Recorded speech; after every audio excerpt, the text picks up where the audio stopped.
ये चलो भाई चलो, ले जी। ये राइट साइड के ऊपर मेरे ये महाराजा रंजीत सिंह उसकी समाधि है।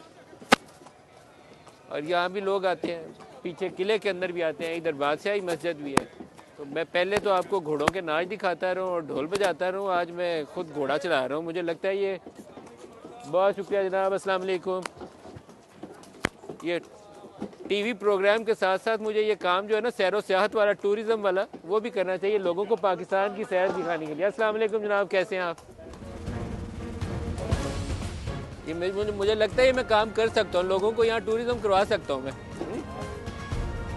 ले जनाब, हम आपको लेके जा रहे हैं जी शाही किले के पिछली तरफ। इधर साइड पे एक फूड स्ट्रीट भी बनी हुई है, इसलिए लोग काफ़ी तादाद में यहाँ मौजूद हैं, बच्चे भी हैं, ख़वातीन भी मौजूद है। और यहाँ मुझे लगता है थोड़ा तजर्बा अपना कम कर देना चाहिए, क्योंकि पैदल अगर बच्चा कोई सामने आ रहा हुआ तो मैं अभी तजर्बाती ड्राइवर हूँ। बस मेरा ख्याल है यहाँ रोकते हैं यहाँ पे। बहुत शुक्रिया आपका।